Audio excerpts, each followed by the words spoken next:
सच कहा है किसी ने कि किसी गरीब की बद्दुआ और एक माँ के दुख से भरे हुए आंसू कभी भी खाली नहीं जाते हैं। पर ये सब जानते हुए भी मैं उस समय इतना अंधा हो गया था कि मुझे ना तो अपनी माँ का प्यार दिखा और ना ही उस बेगुनाह लड़की की सच्चाई। मैंने अपने ही हाथों से एक ऐसी चाल चली जिसने उस मासूम के माथे पर कलंक लगा दिया, जिससे मेरी माँ का दिल टूट गया और अंत में मेरे हाथ कुछ नहीं आया। इंसान जब समझ से ज्यादा अपनी इच्छाओं के पीछे भागने लगता है तो सही और गलत का फर्क मिटने लगता है। मेरी यही नादानी मुझे एक ऐसी गलती के करीब ले गई जिसका अफसोस आज भी होता है।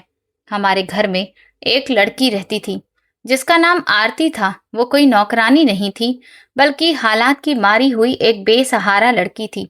मेरी माँ हमेशा जरूरतमंद लोगों की मदद किया करती थी। कभी किसी बीमार का इलाज करवा देती, कभी किसी अनाथ बच्चे की पढ़ाई का खर्च उठा लेती और कभी किसी विधवा के घर राशन भिजवा देती। एक दिन बाजार में उन्हें एक कम उम्र लड़की मिली जो एक दुकान के बाहर चुपचाप बैठी थी।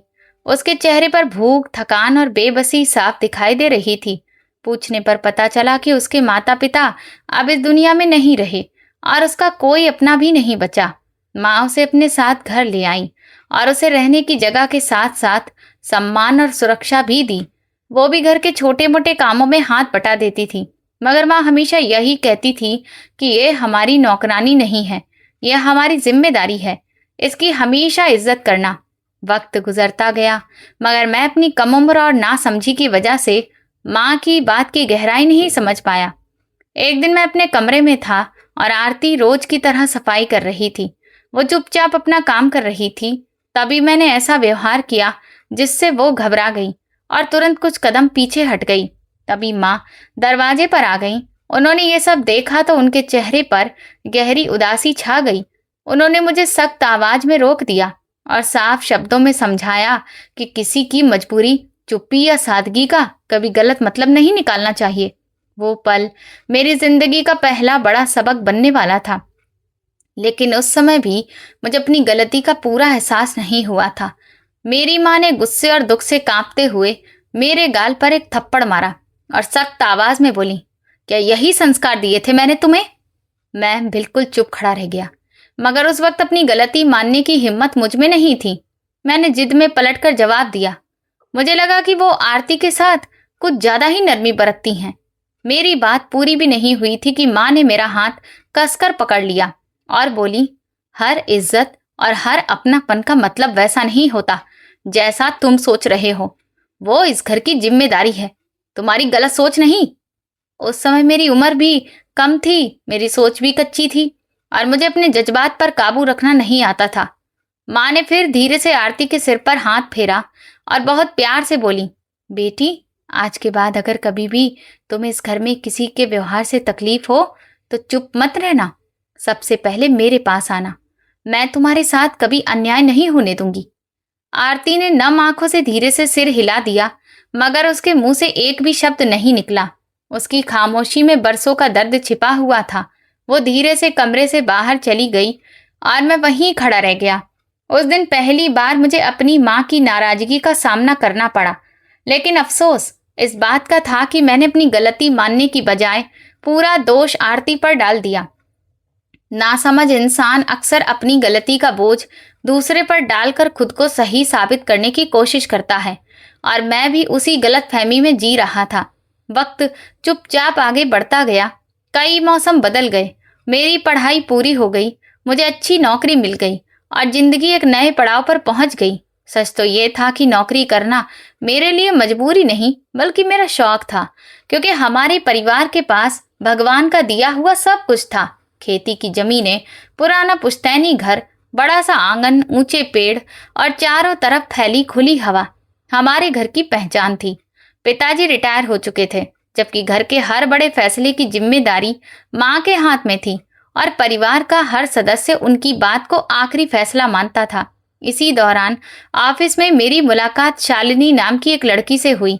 वो बहुत समझदार, पढ़ी लिखी और आत्मविश्वास से भरी हुई थी। शुरुआत में हमारी बात सिर्फ हाय हेलो तक ही सीमित थी, मगर धीरे धीरे साथ काम करते करते हम एक दूसरे के करीब आ गए। उसकी सोच, उसका बात करने का तरीका और अपने सपनों को पूरा करने की मेहनत ने मेरे दिल में उसके लिए खास जगह बना दी। मैंने मन ही मन तय कर लिया था कि अगर कभी शादी करूंगा तो सिर्फ उसी से। इधर आरती भी अब छोटी बच्ची नहीं रही थी। वक्त ने उसे एक समझदार और संस्कारी लड़की बना दिया था। वो अब भी हमारे घर में रहती थी, मगर माँ ने कभी उसे नौकरानी नहीं समझा। वो उसे घर के सदस्य की तरह इज्जत देती थी और हर सुख दुख में उसे अपने साथ रखती थी। मुझे जरा भी अंदाजा नहीं था कि बहुत जल्द हमारी किस्मत ऐसे मोड़ पर पहुंचने वाली है जहां मेरे हर फैसले की असली परीक्षा होने वाली थी। एक शाम ऑफिस के कैफेटेरिया में मैं और शालिनी अपने आने वाले भविष्य के बारे में बात कर रहे थे। मैंने पूरे विश्वास के साथ कहा, मैं बहुत जल्द घर पर बात करने वाला हूँ। मैं अपनी पूरी जिंदगी तुम्हारे साथ बिताना चाहता हूँ। शालिनी कुछ पल चुप रही, फिर धीमी आवाज में बोली, रिश्ते सिर्फ प्यार से नहीं चलते, परिवार की रजामंदी भी जरूरी होती है। अगर हालात बदल गए तो क्या तुम अपने फैसले पर टिके रहोगे? मैंने बिना एक पल सोचे जवाब दिया, मैं वादा करता हूँ, चाहे कितनी भी मुश्किल क्यों ना आए, मैं तुम्हारा साथ कभी नहीं छोड़ूंगा। उसकी आंखों में उम्मीद की एक हल्की सी चमक दिखाई दी और मुझे लगा कि अब मेरी मंजिल ज्यादा दूर नहीं है। मैं इसी खुशी के साथ घर लौटा कि आज माँ से अपने दिल की बात करूंगा, लेकिन किस्मत ने मेरे लिए कुछ और ही सोच रखा था। जैसे ही मैं घर के अंदर दाखिल हुआ, माँ ने मुस्कुराते हुए मुझे अपने पास बिठाया। उनके चेहरे पर एक अलग ही खुशी थी। उन्होंने प्यार से कहा, मैंने तुम्हारे भविष्य के बारे में फैसला कर लिया है। मेरी इच्छा है कि तुम्हारी शादी आरती से हो जाए। उनके ये शब्द मेरे लिए किसी बड़े झटके से कम नहीं थे। मैं कुछ पल तक चुप बैठा रहा, फिर हैरानी से बोला, माँ, आप सच कह रही हैं? उन्होंने पूरे भरोसे के साथ कहा, हाँ, मैंने उसे बरसों से बहुत करीब से देखा है। उसके संस्कार, धैर्य और वफादारी पर मुझे पूरा भरोसा है। भगवान ने मुझे बेटी नहीं दी, लेकिन आरती के रूप में मेरी ये कमी पूरी कर दी। अगर वो इस घर की बहू बन जाएगी तो मुझे तसल्ली रहेगी कि वो हमेशा इस घर की इज्जत बनकर रहेगी। मैंने गहरी सांस ली और शांत लेकिन साफ आवाज में कहा, माँ, मैं किसी और से वादा कर चुका हूँ। उसका नाम शालिनी है। वो मेरे साथ काम करती है, पढ़ी लिखी है, अपने सिद्धांतों पर चलने वाली लड़की है और मैं उसे वायदा दे चुका हूँ। मेरे जवाब से माँ के चेहरे के भाव बदल गए। उन्होंने थोड़ा सख्त होकर कहा, दफ्तर में काम करने वाली लड़की घर और परिवार की जिम्मेदारियां कैसे निभाएगी? मुझे ऐसे माहौल पर कभी भरोसा नहीं रहा। मैंने पहली बार अपनी अलग राय रखी और कहा, किसी इंसान की इज्जत उसके चरित्र से होती है, उसकी नौकरी से नहीं। शालिनी बहुत अच्छी लड़की है और मैं उसके बारे में कोई गलत बात नहीं सुन सकता। और जहां तक आरती की बात है, आपने उस पर बहुत एहसान किए हैं। मेरी इच्छा है कि उसकी जिंदगी भी किसी अच्छे और समझदार इंसान के साथ बसे, क्योंकि उसे भी खुश रहने का पूरा हक है। मुझे उस समय बिल्कुल अंदाजा नहीं था कि मेरी ये बात सिर्फ असहमति नहीं, बल्कि आने वाले बड़े तूफान की पहली आहट साबित होगी। मैंने माँ से गंभीरता से कहा, माँ, आरती ने इस घर के लिए बहुत कुछ किया है, लेकिन इसका मतलब ये नहीं कि आप मेरी इच्छा के खिलाफ मेरी जिंदगी का फैसला कर दें। वो सम्मान की हकदार है, लेकिन मेरी पत्नी कौन होगी, इसका फैसला मुझे खुद करने दीजिए। मेरी बात खत्म होते ही माँ चुप हो गई। उन्होंने आगे कोई बहस नहीं की, लेकिन उनकी खामोश आंखें साफ बता रही थीं कि मेरे इनकार ने उन्हें अंदर तक दुख पहुंचाया है। इस बातचीत के बाद घर का माहौल पहले जैसा नहीं रहा। माँ बाहर से सब कुछ सामान्य रखती, लेकिन हर दूसरे तीसरे दिन आरती की सेवा, उसके संस्कार और उसके अच्छे व्यवहार की बात जरूर छेड़ देती। दूसरी तरफ जब भी शालिनी का नाम आता, वो किसी न किसी तरह उसकी नौकरी या उसकी सोच पर सवाल जरूर उठा देती। मैं हर बार बात को प्यार से दूसरी तरफ मोड़ देता ताकि मामला और ज्यादा ना बिगड़े, क्योंकि मैं जानता था कि छोटी छोटी बातों से रिश्ते कमजोर हो जाते हैं। कुछ महीनों बाद मैंने शालिनी के घर शादी का रिश्ता भेज दिया। हैरानी की बात यह थी कि आखिर में माँ ही मेरे साथ उसके घर गईं। हालांकि उनके मन में पूरी तरह से इस रिश्ते को लेकर राजी खुशी नहीं थी, लेकिन मेरी खुशी के लिए उन्होंने अपने मन की बात दबा ली। दोनों परिवारों की मुलाकात बहुत अच्छे माहौल में हुई और जल्दी ही शादी की तारीख भी तय हो गई। घर में तैयारियां शुरू हो गईं। नए कपड़े, गहने, निमंत्रण पत्र और बाकी सभी इंतजामों में हर कोई व्यस्त हो गया। माँ जब भी खरीदारी के लिए जाती तो आरती को अपने साथ जरूर ले जाती। वो चुपचाप सारा सामान संभालती हर काम पूरी जिम्मेदारी से करती और हमेशा खुद को सबसे पीछे रखती। मैं कई बार उसे देखता तो महसूस करता कि उसके चेहरे पर ना कोई शिकायत थी, ना किसी से जलन और ना ही कोई नाराजगी थी। वहां सिर्फ शांत मन से हर बात को स्वीकार कर लेने का भाव दिखाई देता था। आखिरकार वो दिन भी आ गया जब मेरी और शालिनी की शादी हो गई। मुझे ऐसा लग रहा था जैसे मेरी बरसों की तमन्ना पूरी हो गई हो। शालिनी सच में वैसी ही जीवन साथी निकली जैसी मैंने हमेशा अपने सपनों में देखी थी। समझदार, आत्मविश्वासी, खुश मिजाज और हर कदम पर मेरा साथ देने वाली। शादी के शुरुआती दिन हंसी खुशी में गुजरने लगे। रिश्तेदार आते रहे, रस्में होती रहीं और घर लगातार रौनक से भरा रहा। कुछ दिन बाद रिवाज के मुताबिक शालिनी अपने माता पिता के घर गई और मैं आज उसे वापस लेने आया था। शाम ढल रही थी। पूरा घर रोशनी से जगमगा रहा था। किचन से आने वाली स्वादिष्ट खाने की खुशबू पूरे घर में फैली हुई थी। सभी लोग ड्राइंग रूम में बैठे हंसी मजाक और बातचीत में लगे हुए थे। मैं भी अपने ससुर गिरीश जी के साथ बातें कर रहा था। वे बहुत ही शांत स्वभाव के, अनुभवी और दूर की सोच रखने वाले इंसान थे। कारोबार के क्षेत्र में उनकी बरसों की मेहनत और समझ साफ नजर आती थी, इसलिए मैं उनकी हर बात ध्यान से सुनता। कभी वे निवेश करने के तरीके समझाते, कभी बदलते समय के बारे में अपनी राय बताते और कभी जिंदगी के ऐसे सबक सिखाते जो किसी किताब में नहीं मिलते। मैं मन ही मन सोच रहा था कि अगर किसी इंसान को ससुर के रूप में ऐसा सच्चा मार्गदर्शक मिल जाए तो जिंदगी की कई मुश्किल फैसले आसान हो जाते हैं। उधर शालिनी कभी चाय सर्व करती, कभी मेहमानों की खातिरदारी में अपनी माँ का हाथ बटाती और कभी सबकी बातें सुनकर मुस्कुरा देती। मैं चोरी छिपे उसे देख लेता तो मन ही मन भगवान का शुक्रिया अदा करने लगता कि उसने मुझे मेरी उम्मीद से भी बढ़कर जीवन साथी दिया है। उस समय मुझे जरा भी अंदाजा नहीं था कि इन खुशियों के पीछे एक ऐसा इम्तिहान छिपा बैठा है जो मेरे हर भरोसे की परीक्षा लेने वाला था। खाने के बाद सभी लोग फिर से ड्राइंग रूम में आकर बैठ गए। मेज पर चाय, सूखे मेवे और मिठाइयाँ रखी थीं।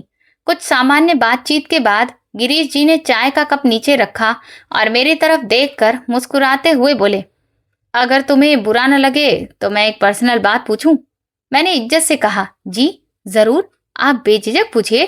उन्होंने कहा, तुम्हारे खानदान की जमीन और जायदाद इस समय किसके नाम है?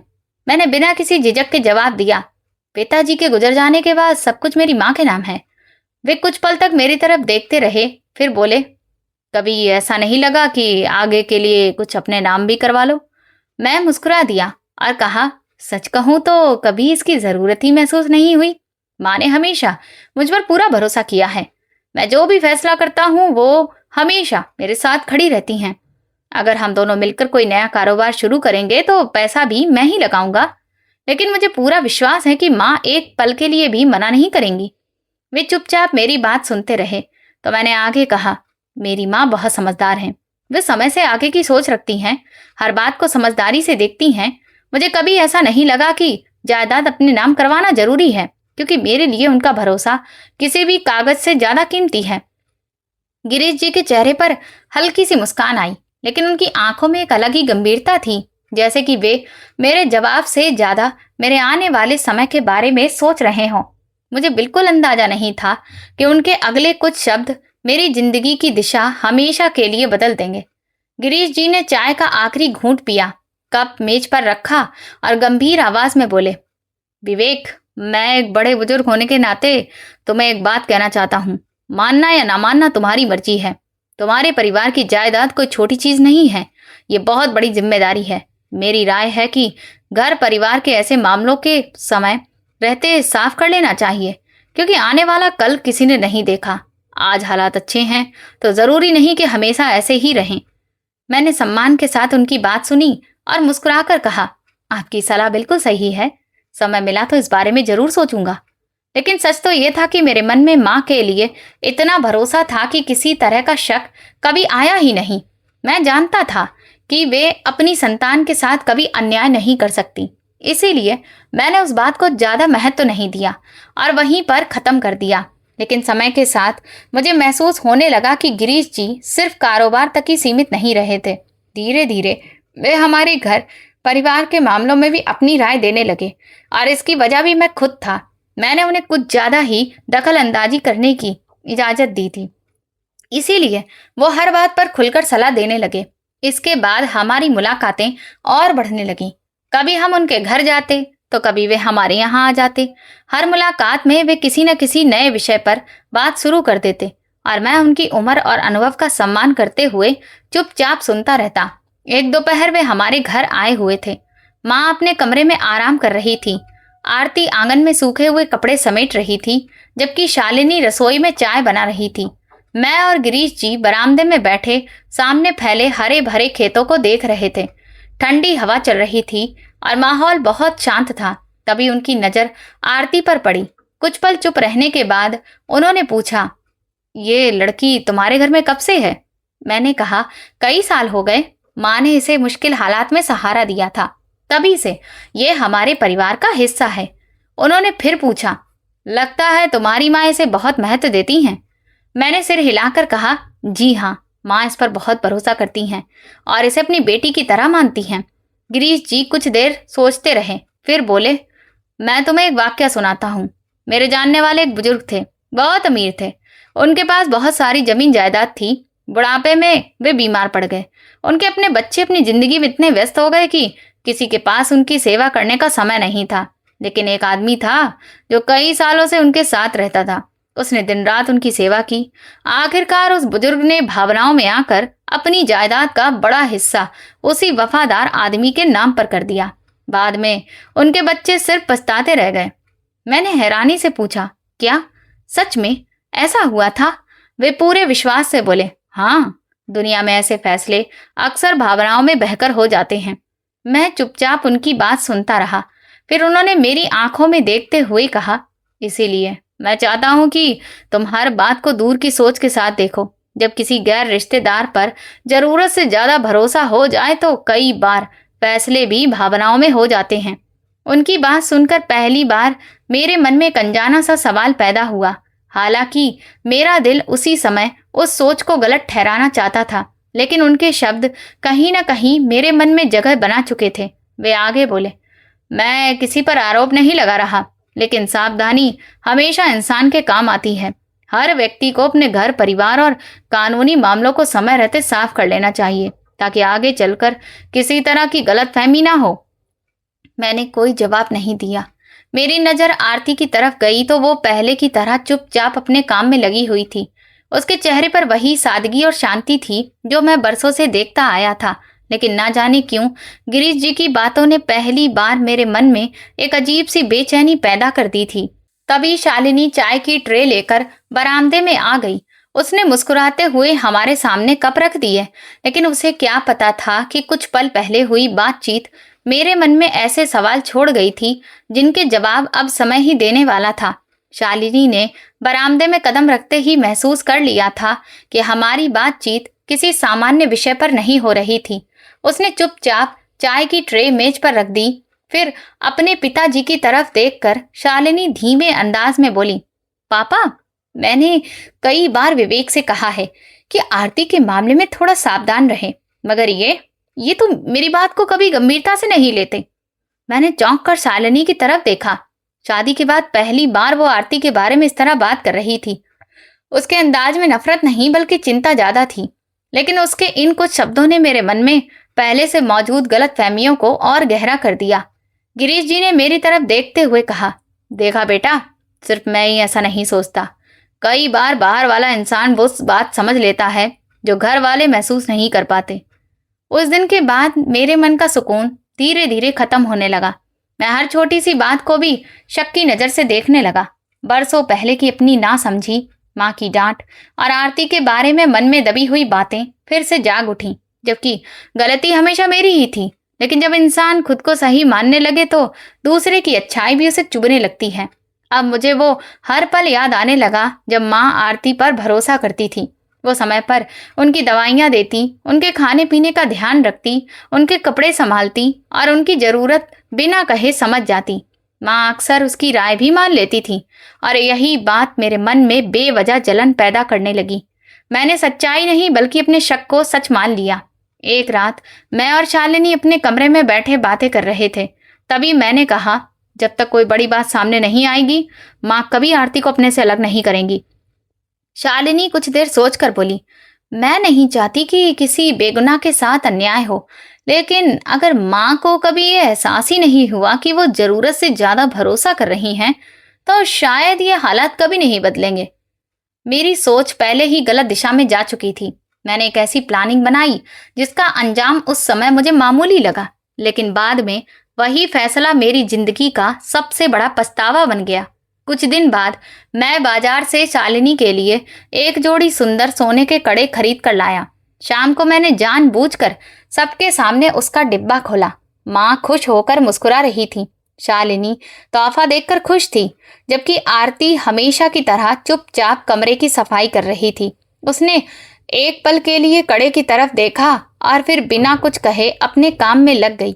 मैंने थोड़ा ऊंची आवाज में कहा, शालिनी, ये बहुत कीमती हैं, इसे संभाल कर रखना। शालिनी मेरी बात समझते हुए बोली, अरे आप चिंता मत कीजिए, अभी इसे अलमारी में रख देती हूँ। घर के बाकी लोगों ने इस पर ज्यादा ध्यान नहीं दिया, लेकिन मेरे मन में कुछ और ही चल रहा था। 2 दिन चुपचाप गुजर गए।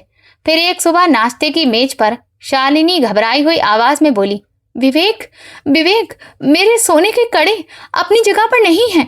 मैंने पूरी अलमारी देख ली, लेकिन कहीं नहीं मिले। मैंने ऐसे दिखाया जैसे पहली बार ये बात सुन रहा हूं। मैं तुरंत कुर्सी से उठकर ऊंची आवाज में बोला, क्या क्या मतलब है? इतनी कीमती चीज आखिर कहाँ जा सकती है? मेरी आवाज सुनकर माँ, आरती और घर के बाकी लोग भी वहां आ गए। किसी को नहीं पता था कि अगले कुछ ही पलों में ऐसा इल्जाम लगने वाला है जो सिर्फ एक इंसान की इज्जत नहीं, बल्कि पूरे परिवार के भरोसे को भी हिला देगा। कुछ ही देर में पूरे घर का माहौल बदल गया। शालिनी की घबराई हुई आवाज सुनकर माँ भी जल्दी से अपने कमरे से बाहर आ गईं। उन्होंने परेशान होकर पूछा, आखिर हुआ क्या है? मैंने बेचैनी दिखाते हुए कहा, माँ, शालिनी की कीमती सोने के कड़े अपनी जगह पर नहीं हैं। सुबह से ढूंढ रहे हैं, लेकिन कहीं नहीं मिला। मेरे मामा जी उस वक्त घर आए हुए थे। वो शांत आवाज में बोले कि घर की चीज घर में ही होगी, आराम से ढूंढो, जरूर मिल जाएगी। लेकिन मैंने जानबूझकर बात को और बढ़ा दिया। मैंने सख्त आवाज में कहा, नहीं, अब सिर्फ अंदाजे लगाने से काम नहीं चलेगा। आज पूरे घर की अच्छी तरह तलाशी होगी, तभी सच्चाई सामने आएगी। शालिनी चुप खड़ी थी और परेशान नजर आ रही थी। पहले हमने अपना कमरा देखा, फिर बैठक, फिर स्टोर और घर की बाकी जगह। काफी देर बाद मैंने जानबूझकर कहा, अब सिर्फ आरती का कमरा रह गया है। माँ ने तुरंत विरोध किया, इसकी क्या जरूरत है? मैं इसे बरसों से जानती हूँ। इसने कभी बिना पूछे किसी की छोटी सी चीज तक नहीं उठाई। मैंने कड़क अंदाज में कहा, माँ, भरोसा अपनी जगह है, लेकिन नियम सबके लिए बराबर होने चाहिए। अगर सबके कमरे देखे जा रहे हैं तो इसका भी देखा जाएगा। माँ चुप हो गई। आरती ने नम आंखों से हमारी तरफ देखा और बहुत धीमी आवाज में बोली, अगर इससे आप सबका शक दूर हो सकता है तो मेरा कमरा भी देख लीजिए, मुझे कोई आपत्ति नहीं। हम सब उसके कमरे में पहुंच गए। कमरा हमेशा की तरह साफ सुथरा और करीने से सजा हुआ था। मैंने उसकी अलमारी खोली और एक एक कपड़ा हटाने लगा। तभी अचानक एक डिब्बा नीचे गिरा। जब उसे खोला गया तो उसमें शालिनी के वही सोने के कड़े रखे थे। कमरे में ऐसा सन्नाटा छा गया जैसे समय रुक गया हो। माँ कभी कड़े को देखती तो कभी आरती के चेहरे को। उनकी आंखों में हैरानी थी, लेकिन उनका भरोसा अभी भी नहीं टूटा था। आरती का चेहरा एकदम पीला पड़ गया। उसकी आवाज कांपने लगी, मुझे मुझे नहीं पता, ये यहाँ कैसे आया? भगवान की कसम, मैंने इसे कभी हाथ तक नहीं लगाया। मैंने उसकी बात पूरी होने से पहले ही उसे रोक दिया। अब सफाई देने का कोई फायदा नहीं, सबूत खुद तुम्हारी अलमारी से मिला है। वो रोते हुए बोली, आप भरोसा कीजिए, मैं बेगुनाह हूं, किसी ने जरूर। मैंने गुस्से में उसकी बात बीच में ही काट दी। बस, अब एक शब्द भी नहीं, मैं कोई बहाना नहीं सुनना चाहता। माँ तुरंत उसके सामने आ गई। उनकी आवाज में विनती थी, विवेक, जल्दबाजी मत करो। मैं इस बच्ची को बरसों से जानती हूँ। मेरा दिल नहीं मानता कि ये ऐसा कर सकती है। जरूर कोई गलतफहमी है, पहले शांत होकर सोचो। लेकिन मेरे मन पर पहले ही शक का पर्दा पड़ चुका था। मैंने सख्त आवाज में कहा, माँ, अगर आज हमने इस बात को नजरअंदाज कर दिया तो कल इसका नतीजा और भी बुरा होगा। भरोसा टूट जाए तो रिश्ता भी नहीं बचता। मेरे शब्द आरती के लिए किसी सजा से कम नहीं थे। उसकी आंखों से लगातार आंसू बह रहे थे। वो बार बार अपनी बेगुनाही की बात कह रही थी, लेकिन उस समय मेरे कान सिर्फ अपने शक की आवाज सुन रहे थे, सच्चाई नहीं। मुझे बिल्कुल एहसास नहीं था कि जिस इंसान पर मैं इल्जाम लगा रहा हूं वो पूरी तरह बेगुनाह है, और जो साजिश मैंने खुद रची थी वही आने वाले दिनों में मेरी जिंदगी की सबसे बड़ी परीक्षा बनने वाली थी। मेरे सख्त शब्द सुनकर आरती जैसे अंदर से टूट गई। उसकी आंखों से लगातार आंसू बह रहे थे, लेकिन फिर भी वो बार बार यही कह रही थी, मुझ पर भरोसा कीजिए, मैंने कुछ गलत नहीं किया। उसकी कांपती हुई आवाज अभी खत्म भी नहीं हुई थी कि अचानक मां के कदम लड़खड़ा गए। उनका चेहरा एकदम पीला पड़ गया, उनकी सांसें तेज चलने लगी और वो पास रखी कुर्सी पर गिर पड़ी। पूरे घर में अफरा तफरी मच गई। हम उन्हें तुरंत पास के अस्पताल लेकर गए। जांच के बाद डॉक्टर ने बताया कि गहरे मानसिक सदमे की वजह से उनका ब्लड प्रेशर बहुत नीचे चला गया है और उन्हें पूरी तरह आराम की जरूरत है। मैं अस्पताल में उनके सिरहाने बैठा था। उन्होंने बड़ी मुश्किल से मेरा हाथ पकड़ा और कमजोर आवाज में बोली, विवेक, आरती को ऐसे अकेला मत छोड़ना। मेरा दिल कहता है कि वो बेगुनाह है। कई बार आंखों से दिखने वाली चीज पूरी सच्चाई नहीं होती। मैंने उन्हें दिलासा देते हुए कहा, माँ आप चिंता मत कीजिए, पहले आप ठीक हो जाइए, बाकी सब बाद में देख लेंगे। लेकिन मेरे मन में पहले ही एक फैसला बन चुका था, जिसे बदलने की इच्छा अब मुझ में नहीं बची थी। उसी शाम मैं अस्पताल से घर वापस आया। आरती चुपचाप अपने कुछ कपड़े और जरूरी सामान एक पुराने बैग में रख रही थी। उसकी आंखें इतना रो चुकी थीं कि उनमें अब आंसू भी नहीं बचे थे। मुझे देखते ही वो खड़ी हो गई और कांपती हुई आवाज में बोली, सिर्फ एक बार मेरी बात सुन लीजिए, मैंने सच में कुछ नहीं किया। लेकिन मैंने उसकी एक भी बात नहीं सुनी। गुस्से में उसका सामान दरवाजे के बाहर रख दिया और ठंडी आवाज में कहा, इस घर का दरवाजा अब तुम्हारे लिए हमेशा के लिए बंद हो चुका है। अगर अपनी इज्जत प्यारी है तो दोबारा यहाँ आने की कोशिश मत करना। आरती ने आखिरी बार उस घर की तरफ देखा जहां उसने अपनी जिंदगी के कई साल बिताए थे, फिर चुपचाप अपना बैग उठाया और धीरे धीरे वहां से चली गई। मैंने एक बार भी उसे रोकने या पीछे मुड़कर देखने की कोशिश नहीं की। 2 दिन बाद माँ अस्पताल से घर लौटी। घर में कदम रखते ही उनकी पहली नजर आरती को ढूंढने लगी। उन्होंने बेचैनी से पूछा, आरती कहाँ है? मैंने पहले से तैयार किया हुआ झूठ उनके सामने रख दिया। मैंने कहा, माँ मैंने तो सिर्फ इतना कहा था कि अगर अपनी गलती मान ले तो बस बात वहीं खत्म हो जाएगी, लेकिन वो तो उल्टा नाराज हो गई। जाते जाते उसने कहा कि अब उसका इस घर से कोई रिश्ता नहीं, और फिर अपना सामान लेकर चली गई। माँ ने हैरानी से मेरी तरफ देखा। उनकी आवाज में भरोसे से ज्यादा दर्द था। क्या सच में उसने ऐसा कहा? मैंने बिना झिझक सिर हिला दिया। जी, मैंने उसे बहुत समझाया, लेकिन वो तो मानने को तैयार ही नहीं थी। माँ ने फिर कोई सवाल नहीं किया। उनकी आंखों में ऐसा दर्द उतर आया जिसे शायद शब्दों में बयां नहीं किया जा सकता था। वो चुपचाप अपने कमरे में चली गई। उस दिन के बाद जैसे उनकी जिंदगी की सारी खुशी खत्म हो गई। वो पहले की तरह ना हंसती थी, ना बातें करती थी, और ना ही घर के कामों में दिलचस्पी लेती थी। वो अक्सर घंटों चुप बैठी रहती, जैसे किसी अपने के बिछड़ने का दुख उनके दिल में हमेशा के लिए बस गया हो। दूसरी तरफ वक्त गुजरने के साथ घर के तमाम फैसले मेरे और शालिनी के हाथ में आ गए। शुरुआत में शालिनी हर बात माँ से पूछकर करती थी, मगर धीरे धीरे उसका रवैया बदलने लगा। वो अपनी राय को ही आखिरी फैसला मानने लगी। कभी माँ की बात अनसुनी कर देती, कभी बीच में ही उनकी बात काट देती, और कभी ऐसी बातें कह देती जिनसे एक माँ का दिल चुपचाप टूट जाता। माँ कई बार मेरे पास आती और धीमी आवाज में कहती, बेटा पता नहीं मैंने शालिनी का क्या बिगाड़ा है। मैं पूरी कोशिश करती हूँ कि उसे शिकायत का कोई मौका ना मिले, फिर भी वो मेरे साथ अजनबी जैसा व्यवहार करती है। लेकिन अफसोस, उस समय मेरी सोच पर खुदगर्जी और गलत फहमियों का पर्दा पड़ा हुआ था। मैं हर बार यही कहता, माँ बिना वजह ऐसा नहीं हो सकता, जरूर कहीं ना कहीं आपकी भी कोई गलती रही होगी। मेरी ये बात सुनते ही माँ चुप हो जाती। वो कभी अपनी सफाई नहीं देती, बस एक गहरी सांस लेकर अपने कमरे में चली जाती। आज बरसों बाद जब मैं अपनी जिंदगी के बीते हुए पन्ने पलटता हूँ तो महसूस होता है कि उस समय सच मेरी आंखों के सामने था, लेकिन मैंने अपनी जिद, अपने घमंड और दूसरों की बातों को ही सच मान लिया। यही वो गलती थी जिसकी कीमत मुझे बाद में अपनी पूरी जिंदगी से चुकानी पड़ी।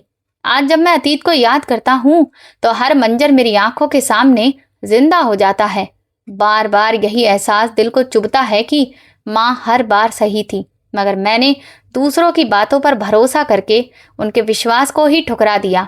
उस समय मेरी सोच पर ऐसा पर्दा पड़ चुका था कि मुझे अपने अलावा कोई सच्चा दिखाई ही नहीं देता था। वक्त चुपचाप आगे बढ़ता रहा। आरती इस घर से ऐसे चली गई जैसे वो कभी इस आंगन का हिस्सा ही ना रही हो। ना उसकी कोई खबर मिली, ना उसने वापस आने की कोशिश की, और ना ही मैंने कभी उसे ढूंढने की जरूरत समझी। अपनी गलतियों का बोझ उठाने की बजाय मैंने खुद को अपनी कामयाबियों में उलझा लिया। इधर मेरा कारोबार हैरान कर देने वाली रफ्तार से आगे बढ़ने लगा। पहले दूसरे शहरों से ऑर्डर आने लगे, फिर विदेशों से भी काम मिलने लगा। कुछ ही महीनों में हालात ऐसे बदल गए कि मुझे ब्रिटेन में हमेशा के लिए ऑफिस खोलने का मौका मिला।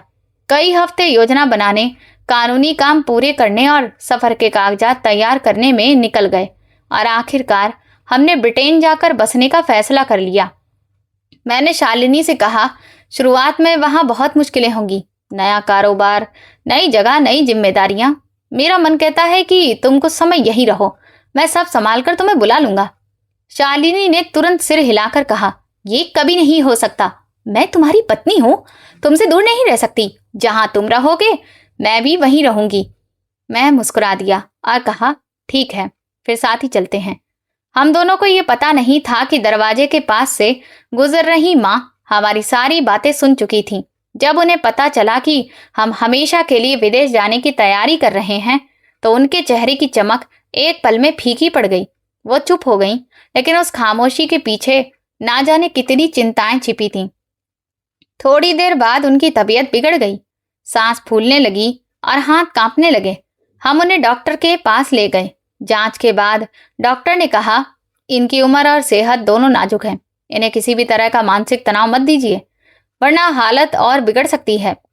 घर लौटकर मैंने माँ का हाथ पकड़ा और प्यार से कहा, माँ, आप चिंता मत करो, आप भी हमारे साथ चलेंगी। हम आपको अकेला नहीं छोड़ेंगे। मेरी ये बात सुनकर उनकी आंखों में बरसों बाद मासूम सी खुशी लौट आई। वो मुस्कुराकर बोली, मुझे पता था मेरा बेटा मुझे कभी अकेला नहीं छोड़ेगा। लेकिन जैसे ही हम अपने कमरे में पहुंचे, शालिनी ने नाराज होकर कहा, क्या इन्हें साथ ले जाना सच में जरूरी है? वहां इनकी देखभाल, इलाज और बाकी सब अलग परेशानी बन जाएगा। मैंने धीरे से कहा, तुम चिंता मत करो, मैंने सब सोच लिया है। उसने हैरानी से मेरी तरफ देखा, मगर मैंने अपनी असली मंशा उसे नहीं बताई। कुछ ही दिनों में पूरा घर सफर की तैयारी में लग गया। सूटकेस बंद होने लगे, जरूरी कागजात तैयार कर लिए गए, और माँ भी बच्चों की तरह खुशी खुशी अपना सामान संभालने लगी। कभी दवाइयाँ अलग रखती, कभी पासपोर्ट के बारे में पूछती, और कभी आने वाले दिनों की बातें करती। उनके चेहरे पर यह सुकून था कि अब बुढ़ापा बेटे के सहारे बीतेगा। आखिरकार जाने का दिन आ गया। हम सब गाड़ी में बैठे और सफर शुरू हो गया। माँ पूरे रास्ते हमारे लिए दुआ करती रही। कभी मुझे लंदन के मौसम के बारे में पूछती, कभी शालिनी से नए घर की बातें करती, और कभी मुस्कुराकर कहती, भगवान करे तुम दोनों हमेशा खुश रहो। लेकिन कुछ दूर जाकर ड्राइवर ने अचानक वो रास्ता छोड़ दिया जो हवाई अड्डे की तरफ जाता था, और गाड़ी दूसरी सड़क पर मोड़ दी। माँ ने हैरानी से मेरी तरफ देखा और पूछा, बेटा, हम इधर क्यों जा रहे हैं? मैंने नजरें चुराते हुए सिर्फ इतना कहा, माँ, आप बस कुछ मिनट चुप रहिए। थोड़ी देर बाद गाड़ी एक बड़ी और सुंदर इमारत के सामने जाकर रुक गई। मुख्य दरवाजे पर लिखा था, वृद्ध सेवा आश्रम। माँ ने बोर्ड पढ़ा, फिर मेरी तरफ देखा। उनकी आंखों में हैरानी, डर और यकीन न कर पाने का दर्द एक साथ उतर आया। उन्होंने कांपती हुई आवाज में पूछा, विवेक, यह कैसी जगह है? मैंने बनावटी दुख दिखाते हुए कहा, माँ, वो अचानक आपके वीजा में दिक्कत आ गई है। आपका वीजा मंजूर नहीं हो पाया। हमें तुरंत निकलना जरूरी है, इसीलिए कुछ समय आपको यहीं रहना होगा। ये बहुत अच्छा आश्रम है, यहाँ आपको किसी चीज की कमी नहीं होगी। जैसे ही सब ठीक होगा मैं खुद आकर आपको ले जाऊंगा। मेरे हर शब्द के साथ उनके चेहरे की रोशनी बुझती जा रही थी। उन्होंने भीगी आंखों से मुझे देखा और टूटी हुई आवाज में कहा, क्या तुम सच में मुझे यहाँ छोड़कर जा रहे हो? मैं एक पल के लिए भी उनकी आंखों में देखने की हिम्मत नहीं कर पाया। बस घड़ी की तरफ देखते हुए बोला, माँ, हमारी फ्लाइट का समय हो रहा है। अगर देर हो गई तो बहुत बड़ा नुकसान हो जाएगा। मैं गाड़ी से उतरा, उनका सामान बाहर रखा और फिर धीरे से उनका हाथ पकड़कर उन्हें भी नीचे उतार दिया। वो इमारत के दरवाजे पर चुपचाप खड़ी रह गईं। उनकी नजरें कभी मेरे चेहरे पर टिकती और कभी बंद होते गाड़ी के दरवाजे पर, जैसे उन्हें आखिरी पल तक उम्मीद थी कि शायद उनका बेटा अभी पलटकर कहेगा, माँ, ये सब गलतफहमी थी, आइए हम घर चलते हैं। माँ काफी देर तक वहीं खड़ी रही। उनकी नजरें लगातार मेरी तरफ लगी हुई थीं, जैसे उनका दिल अब भी ये मानने को तैयार नहीं था कि जिस बेटे के लिए उन्होंने अपनी पूरी जिंदगी कुर्बान कर दी, वही आज उन्हें अजनबियों के भरोसे छोड़कर जा रहा है। मैंने गाड़ी का दरवाजा बंद किया, एक पल के लिए भी उनकी तरफ दोबारा नहीं देखा और ड्राइवर को चलने का इशारा कर दिया।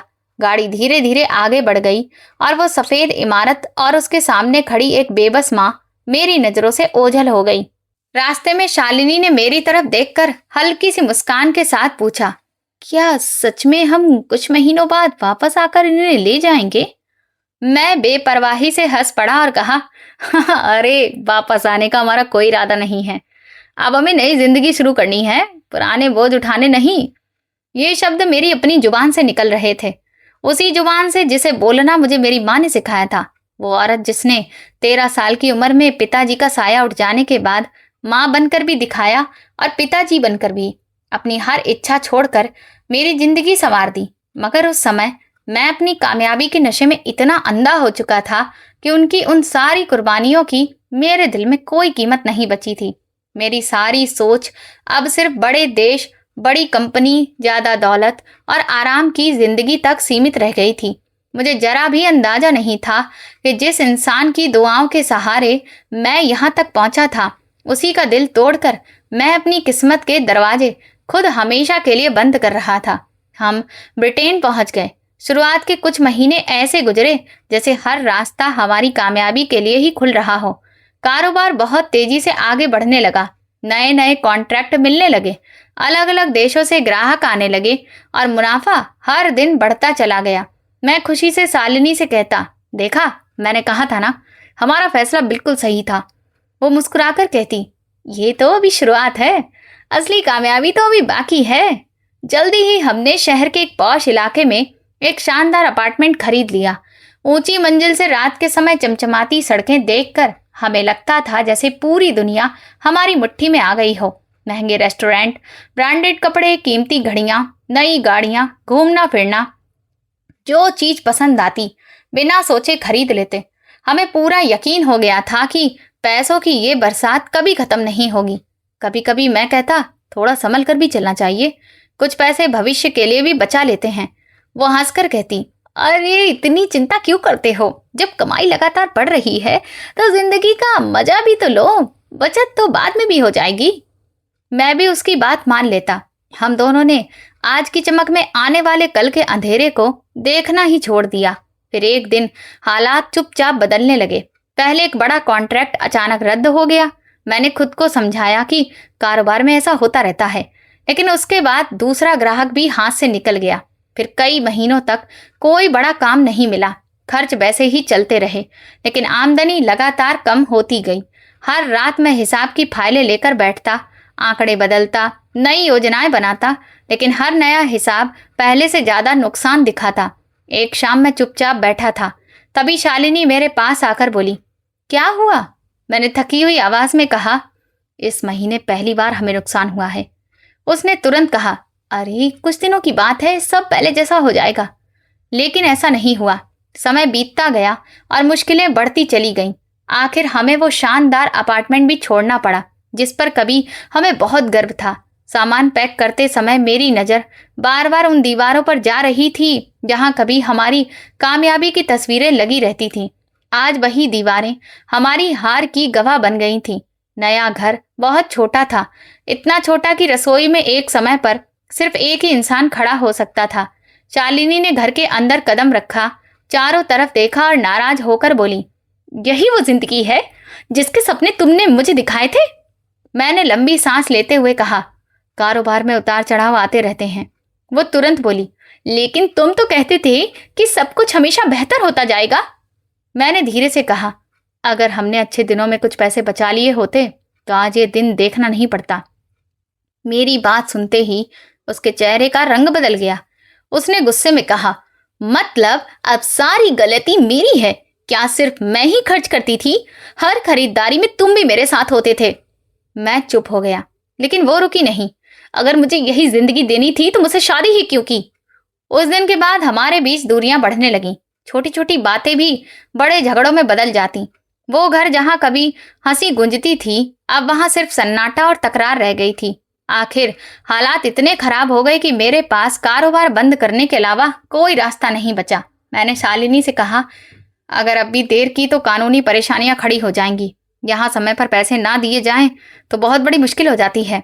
उसने पहली बार बिना कुछ कहे सिर झुका लिया। शायद अब उसे भी समझ आ गया था कि हमारे सपनों की दुनिया टूट चुकी है। कुछ ही हफ्तों में दफ्तर बंद हो गया, सामान बिक गया और कई सालों की मेहनत कुछ कागजों पर किए गए दस्तखतों के साथ खत्म हो गई। सबसे ज्यादा दुख मुझे इस बात का था कि इतनी बड़ी कमाई होने के बाद भी हमारे पास बचा कुछ नहीं था। हमने शौक को जरूरत समझ लिया था। शालिनी अपने पापा और रिश्तेदारों को महंगे तोहफे भेजती रहती, दोस्तों पर भी खूब खर्च करती और खुशी से कहती, सबको पता चलना चाहिए कि हमारी जिंदगी कितनी शानदार है। और मैं हर बार चुप रह जाता। आखिर वो दिन भी आ गया जब हमारे हाथ में सिर्फ कुछ सूटकेस बचे थे और वापसी के टिकट थे। हवाई जहाज में बैठकर मैं खिड़की से बाहर देखता रहा। कई साल बाद अपने देश लौट रहा था, लेकिन मन बहुत बेचैन था। बार बार यही ख्याल आता कि माँ अभी जिंदा होंगी या नहीं। फिर तुरंत दूसरा ख्याल आता, अगर माँ इस दुनिया में नहीं रही तो हवेली, खेती और सारी जायदाद अब मेरी होगी। शायद वहीं से मैं अपनी नई शुरुआत कर सकूं। यही सोचकर मैं खुद को दिलासा देता रहा। अब मेरे पास भरोसा करने के लिए बस यही उम्मीद बची थी कि अपने देश पहुंचते ही मुझे सब कुछ पहले जैसा मिल जाएगा। मुझे बिल्कुल नहीं पता था कि मेरी गैर मौजूदगी में सिर्फ समय ही नहीं बदला था, किस्मत ने भी मेरी जिंदगी पूरी तरह बदल दी थी। और जिस सच्चाई का सामना मेरा इंतजार कर रहा था, वो मेरी सारी अकड़ एक पल में मिट्टी में मिला देने वाली थी। मेरे कदम जैसे वहीं रुक गए। सामने आंगन में रखी आराम कुर्सी पर माँ बहुत सुकून से बैठी थी। सफेद कपड़ों में उनका चेहरा पहले से कई ज्यादा शांत लग रहा था। उनकी गोद में एक छोटा सा बच्चा खेल रहा था और वो प्यार से उसके गाल सहला रही थी। कुछ पल तक मैं बस उन्हें देखता ही रह गया। मैं तो पूरे रास्ते यही सोचता आया था कि शायद माँ इस दुनिया में भी ना हो, लेकिन यहाँ तो सब कुछ अलग ही था। मैंने धीरे से शालिनी की तरफ देखा और कहा, माँ तो बिल्कुल ठीक है, और वो घर वापस कैसे लौट आई?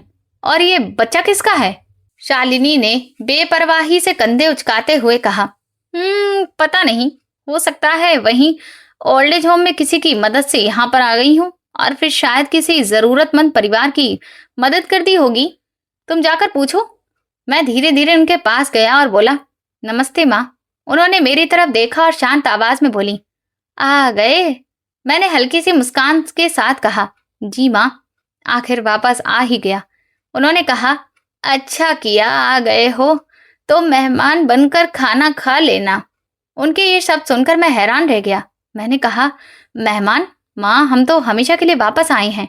उन्होंने मेरी आंखों में देखते हुए बहुत शांत आवाज में कहा, हमेशा के लिए? इस घर में अब तुम्हारा कोई हक नहीं रहा। मेरा चेहरा एकदम उतर गया। मैंने कहा, माँ, शायद आप अभी नाराज हैं कि हमने इतने साल आपसे कोई संपर्क नहीं रखा। मुझसे गलती हुई, मुझे माफ कर दीजिए। लेकिन ये बच्चा किसका है? उन्होंने मेरी बात का कोई जवाब नहीं दिया और बोली, मैं इसलिए नाराज नहीं हूं कि तुमने फोन नहीं किया। मैंने तो तुम्हें उसी दिन खो दिया था जिस दिन तुम मुझे बुजुर्गों के आश्रम में छोड़ कर गए थे और जानबूझकर वहां गलत पता और गलत फोन नंबर लिखवा कर आए थे, ताकि ना कोई मुझ तक तुम्हें पहुंचा सके और ना तुम्हें मेरी कोई खबर मिल सके। ये सुनकर मेरे पूरे शरीर में जैसे बिजली दौड़ गई। मैंने नजरें झुका ली। ये बात इन्हें कैसे पता चल गई? मैं हकलाते हुए बोला, माँ, ऐसी कोई बात नहीं थी। उन्होंने मेरी बात बीच में ही रोक दी। सच छिपाने की जरूरत नहीं होती, सच्चाई एक दिन खुद सामने आ जाती है। फिर उन्होंने नौकरों को आवाज लगाई, सुधा, मेहमान आए हैं, इनके लिए अच्छा सा खाना ले आओ और इनका सामान गाड़ी से अंदर मत उतरवाना, ये यहाँ नहीं रुकेंगे। मैं तो वहीं खड़ा हैरान रह गया। तभी मेरी नजर किचन की तरफ गई। वहां आरती खड़ी थी, मगर वो डरी सहमी लड़की नहीं थी अब, जिसे मैं बरसों पहले बेइज्जत करके घर से निकाल चुका था। आज वो अच्छे कपड़ों में थी। उसके चेहरे पर आत्मविश्वास साफ दिखाई दे रहा था। हाथों में सुंदर चूड़ियां चमक रही थीं। माथे पर सिंदूर, बिंदी और खूबसूरत चटक रंग की साड़ी पहने वो खड़ी थी। उसकी आंखों में अब डर का नामो निशान भी नहीं था। मैं भी उसे हैरानी से देख ही रहा था कि तभी एक नौजवान अंदर आया और पूरे आत्मविश्वास के साथ माँ के पास बैठ गया। मैंने सख्त आवाज में पूछा, तुम कौन हो? उसने बिल्कुल शांत होकर जवाब दिया, इस घर की जिम्मेदारी संभालने वाला। मैं गुस्से में बोला, इस घर का मालिक मैं हूं। माँ ने मेरी तरफ देखा और बोली, नहीं, ये मेरा दामाद है और आरती का पति। मेरी जुबान वहीं रुक गई। दामाद? मगर आरती यहाँ कैसे? माँ ने गहरी सांस लेते हुए कहा, तुम्हें लगा था कि मैं वहां बैठकर अपनी मौत का इंतजार करती रहूंगी। मैं उस आश्रम में सिर्फ उतने दिन रही जितने दिन मुझे सच्चाई जानने के लिए जरूरी थे। जब मुझे पता चला कि तुमने जानबूझकर मेरे सारे संपर्क गलत लिखवाए, तो उसी दिन वापस अपनी हवेली आ गई। फिर उन्होंने प्यार से आरती की तरफ देखा। कुछ समय बाद ये भी मुझे मिल गई। मैंने इससे माफी मांगी, इसे बेटी का दर्जा दिया और फिर एक अच्छे और ईमानदार इंसान से इसकी शादी करवा दी। आज ये दोनों मेरा सहारा हैं। फिर उन्होंने मजबूत आवाज में कहा, रिश्ते सिर्फ खून से नहीं बनते, उन्हें निभाने के लिए सम्मान और साथ भी चाहिए। जिस दिन तुमने मुझे जिंदा रहते हुए अकेला छोड़ दिया था, उसी दिन तुमने माँ होने का मेरा अधिकार भी मुझसे छीन लिया। उनका हर शब्द मेरे दिल में तीर की तरह चुभ रहा था, मगर अफसोस, उस वक्त भी मेरे अंदर पछतावे से ज्यादा लालच जिंदा था। शालिनी गुस्से में बोली, आप ऐसा कैसे कर सकती हैं? मैं भी ऊंची आवाज में बोला, मैं अदालत जाऊंगा और सब कुछ वापस लेकर रहूंगा। माँ हल्का सा मुस्कुराई और सामने बैठे नौजवान की तरफ इशारा करते हुए बोली, जरूर जाओ। वैसे तुम्हारी आसानी के लिए बता दूं, मेरा दामाद पेशे से वकील है। अगर चाहो तो तुम्हारा केस भी यही लड़ लेगा। वहां बैठे लोगों के चेहरों पर हल्की सी मुस्कान आ गई, जबकि मेरा गुस्सा बेबसी में बदलता जा रहा था। मैं शालिनी का हाथ पकड़कर वहां से निकल आया। हम सीधे उसके पापा के घर पहुंचे। मैंने पूरी बात शुरू से आखिर तक बता दी। वो चुपचाप सुनते रहे, फिर धीरे से बोले, इंसान जैसा बोता है वैसा ही काटता है। मैंने हैरानी से उनकी तरफ देखा। उन्होंने पहली बार मेरे लिए सख्त लहजा अपनाया। तुमने उस औरत को अकेला छोड़ दिया जिसने तुम्हें पाल पोसकर बड़ा किया। फिर भी तुम्हें उम्मीद थी कि वो अपनी सारी जायदाद तुम्हारे नाम कर देंगी। मेरे पास अब कोई जवाब नहीं था। हमने कई वकीलों से सलाह ली, सारे कानूनी कागज निकलवा कर देखे, मगर हर जगह से एक ही जवाब मिला कि ये मामला बनता ही नहीं। मैंने बेचैनी से पूछा, क्यों? वकील ने फाइल बंद करते हुए कहा, क्योंकि ये पूरी जायदाद शुरू से आपकी माँ के नाम थी। उन्हें पूरा कानूनी अधिकार था कि वो जिसे चाहे अपना वारिस बनाए। सारे कागज कानून के हिसाब से बने हैं, इसलिए आप किसी भी चीज पर दावा नहीं कर सकते। ये सुनते ही मेरी आखिरी उम्मीद भी टूट गई। अब ना हवेली मेरी रही, न जमीन, न दौलत और ना वो भविष्य जिसके लिए मैंने अपनी माँ को अकेला छोड़ दिया था। उसी दिन से मुझे ऐसा लगने लगा जैसे भगवान मेरी हर गलती का हिसाब लेने लगे हों। मजबूरी में मैं और शालिनी उसके पापा के घर पर ही रहने लगे। शुरुआत में सबने हमारा ध्यान रखा, मगर धीरे धीरे उनका व्यवहार बदलने लगा। नाश्ते की मेज पर खामोशी के बीच ताने सुनाई देने लगे। कभी शालिनी के पापा अखबार से नजर उठाए बिना कह देते, जो इंसान अपनी नींव खुद खो देता है वो दूसरों के सहारे ज्यादा दिन खड़ा नहीं रह सकता। खाने के समय कोई कह देता, कुछ लोग अपनी गलतियों की वजह से अपना घर खो देते हैं, फिर दूसरों के घर में आसरा ढूंढते हैं। मैं हर बार चुपचाप सिर झुका लेता। पहले मैं सफाई देने की कोशिश करता था, लेकिन बाद में समझ आ गया कि कुछ सजाएं ऐसी होती हैं जिनमें सफाई नहीं, सिर्फ सहना पड़ता है।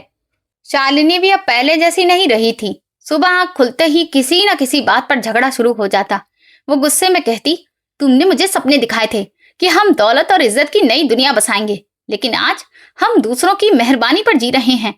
मैं चुप खड़ा रहता, क्योंकि अब मेरे पास अपनी नाकामियों का कोई बहाना नहीं बचा था। समय गुजरता गया, लेकिन मेरी जिंदगी में सुकून कभी वापस नहीं आया।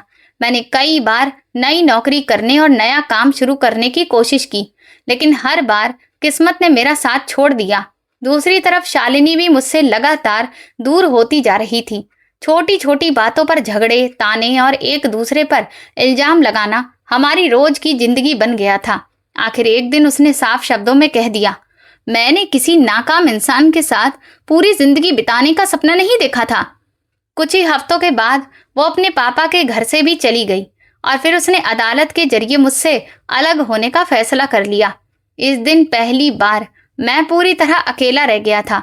मेरे पास न दौलत बची थी, न घर, न रिश्ते और न ही इज्जत। मैं एक छोटे से किराए के कमरे में रहने लगा और छोटी सी नौकरी करके अपना गुजारा करने लगा। हर रात सोने से पहले एक ही चेहरा मेरी आंखों के सामने आ जाता था, मेरी माँ का, जो वृद्धा आश्रम के दरवाजे पर खड़ी आखिरी बार मेरी तरफ देख रही थी। अब मुझे समझ आने लगा था कि उस दिन मैंने सिर्फ अपनी माँ को नहीं छोड़ा था, बल्कि अपनी किस्मत, अपनी खुशियां और अपनी माँ की दुआओं को भी खुद से दूर कर दिया था। कई महीने इसी बेचैनी में गुजर गए। आखिर एक दिन मैंने तय किया कि चाहे माँ मुझे माफ करे या ना करें, मैं उनसे जरूर मिलूंगा। मैं कांपते कदमों से हवेली पहुंचा। दरवाजा खुला तो सामने आरती खड़ी थी। उसने मुझे देखा, लेकिन उसके चेहरे पर न गुस्सा था और ना ही कोई घमंड। उसने बस इतना कहा, माँ बगीचे में हैं। मैं धीरे धीरे बगीचे की तरफ बढ़ा। माँ माला फेर रही थी। उनके बाल पहले से ज्यादा सफेद हो चुके थे, लेकिन चेहरे पर वही सुकून था। मैं उनके पास पहुंचा और बिना कुछ कहे उनके पैरों में गिर पड़ा। बरसों से रुके हुए आंसू अपने आप बहने लगे। मैं रोते हुए बोला, माँ, मैं हार गया हूँ। भगवान ने मुझे मेरी हर गलती का एहसास करा दिया है। अगर हो सके तो अपने इस नालायक बेटे को माफ कर दो। काफी देर तक चारों तरफ खामोशी छाई रही। फिर मुझे अपने सिर पर माँ का जाना पहचाना हाथ महसूस हुआ। माँ ने धीरे से कहा, बेटा, माँ अपने बच्चों से नाराज हो सकती है, लेकिन हमेशा के लिए उनसे नफरत नहीं कर सकती। मैंने तुम्हें बहुत पहले ही माफ कर दिया था, लेकिन एक बात हमेशा याद रखना, माफी मिल जाने से हर खोई हुई चीज वापस नहीं आती। मैं फूट फूट कर रोता रहा। तभी आरती और उसका पति भी वहां आ गए। मैंने शर्म से सिर झुका लिया और आरती की तरफ देखकर कहा, मैंने तुम्हारे साथ बहुत बड़ा अन्याय किया था। अगर हो सके तो मुझे भी माफ कर दो। आरती ने शांत आवाज में कहा, जिस दिन मैंने अपनी जिंदगी भगवान के भरोसे छोड़ दी थी, उसी दिन मैंने आपको भी माफ कर दिया था। दिल में नफरत रखकर कभी सुकून नहीं मिलता।